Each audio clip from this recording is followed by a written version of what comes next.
তো hello friends, এখন বানাবো পোহা। তো পোহা বানাবার জন্য এই যে দেখছো পাচ্ছ যে আমাদের এখানে গাছ লাগা আছে একটা কারিয়া গাছ। তো কারিয়া গাছের থেকে কারিয়া পাতা নিয়ে নিলি, নেওয়ার পরে এই যে দেখছো লেবু লেবু গাছও আছে। তো লেবু একটা পাড়ে নিলি আমাদের গাছ থেকে। আর এই যে দেখছো এইবার চিড়িয়াটা নিয়ে নিলি এটার মধ্যে। তো এই চিড়িয়াটাকে ভিজাতে হবে জল দিয়ে। তো এই যে দেখো ঢের পরিমর্তে একটু নিয়ে নিলি চিড়িয়া। তো এই চিড়িয়াটাকে জল দিয়ে ভিজাবো এখন। তো দেখো জল দিয়ে ভিজাছি, তারপরে ইয়ার জিনিসটা বানাচ্ছি। তো আমার ফেসবুক পেজটাকে যারা যারা ফলো করে না, আমার ফেসবুক পেজটাকে ফলো করলো নতুন নতুন জিনিস দেখার জন্য। লাইক শেয়ার করবে।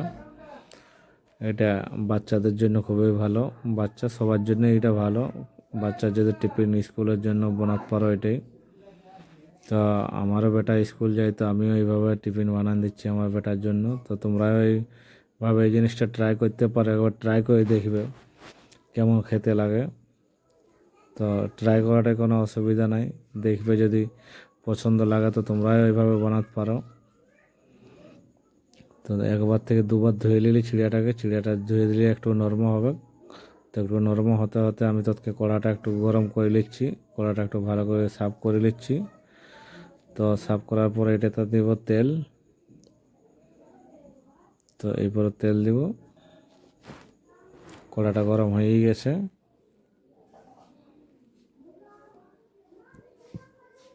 তো এই কড়াটাতে তেল ঢালবো এবারে। দেখো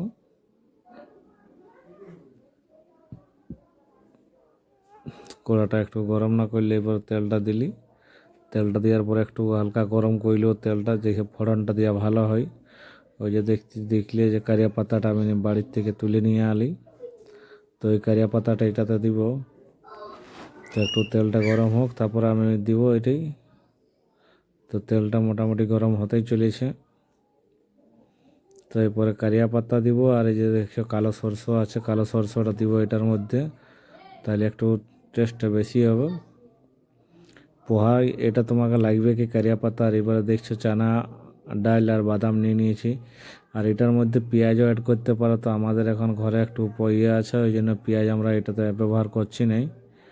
তোমরা পেঁয়াজ এটাই ব্যবহার করলে আরও বেশি খেতে ভালো লাগবে, টেস্টি লাগবে। পেঁয়াজ মরিচ যে যেরকম ইয়েতে খাবে। তো এটাকে ভালো করে একটু লাল করে বাদামটা ভেজে নেবে, কেননা এটা তো কাঁচা বাদাম আর কাঁচা ডাল। ওই জন্য একটু ভালো করে ভেজে নিচ্ছি। আর এটাতে পেঁয়াজ ব্যবহার করতেই হবে, কিন্তু আমরা এখন পেঁয়াজ ব্যবহার করছি না এটাই। তো এইভাবে দেখো একটু ভালো করে লাল করে ভাজি নেবে। যেমন পুরো লাল হয়, বাদামটা ভালো করে ভাজায়, তাইলে ভালো খেতে ভালো লাগবে বাদামটা। আর ডালটাই খেতে ভালো লাগবে। তো এই যে দেখো আমি বাদামটা এখন ভাজি নিলি। যার পরে দেবো চিড়িয়াটা যেটা ভিজায় রেখেছি সেইটা। তার আগে একটু হলদি দিব, একটু নমক দিয়ে দিব। তো এই যে দেখো আমাদের প্রায় ভাজা হতেই চলেছে। কারিয়া পাতাটা দেওয়ার কারণ হচ্ছে যে কারিয়া পাতাটা সেন্ট দারুণ আসে, খাতেও একটু টেস্টি ভালো লাগে। এই জন্যই কারিয়া পাতা দেওয়া হয়, যেমন ইডলি ধোসাতে দেওয়া হয়, তো সেরকমই এই জিনিসটাও বটে পোহা। তো এই দেখো দেখো আমি হলদিটা দিয়ে দিলি এটার মধ্যে। এরপরে নুনও একটু দিয়ে দিব। সেবার চিড়াটা দিয়ে দেবো, চিড়াটা দিয়ে ভালো করে মিলাই নেবো এটাতে। দেখো কত সুন্দর কালারটা আসবে।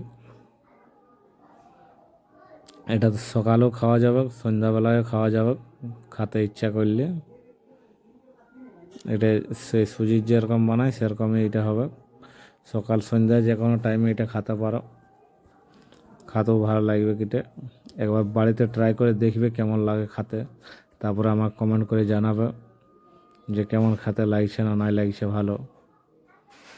আর আমার যদি ভিডিওগুলো তোমরা ভালো লাগে তো আমার ফেসবুক পেজটাকে ফলো করবে। আর আমি ভিডিও এখনও তো বানাতে পারছি নাই, তো ভিডিও বানাবো কিছুদিন পর থেকে, একটু অসুবিধা আছে তার জন্যই। তো এই যে দেখো ভালো করে চিড়াটা মিলাই নেব। আর দেখো আমার বেটার কত সুন্দর ফুর্তি হবে যে এটা বানালে এটা খাতে কেমন বলবে যে টেস্টি লাগছে। তো চলো দেখাই। তো এই যে আমাদের চিড়াটা প্রায় ভাজা হতেই চলছে। একটু ভালো করে এর জলটা যেটা ছিল সেটা শুকাতে হবে, তাহলে একটু ভালো লাগবে। কেননা চিড়াটা তো ভিজাইছি, ওই জন্য একটু জলটা শুকাতে হবে। তো এই যে দেখছো ভালো করে এরকম ভাজতে হবে। দেখো কালারটা কত সুন্দর দেখাচ্ছে আমাদের।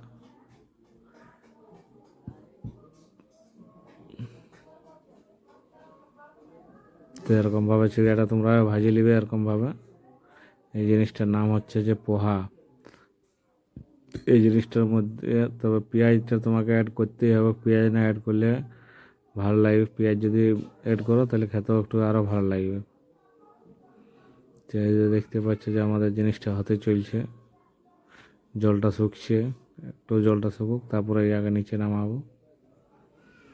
তো তোমরাই দেখবে ট্রাই করে, যদি ভালো লাগে তো আমাকে কমেন্ট করে জানাবে যে কেমন খেতে লাগলো।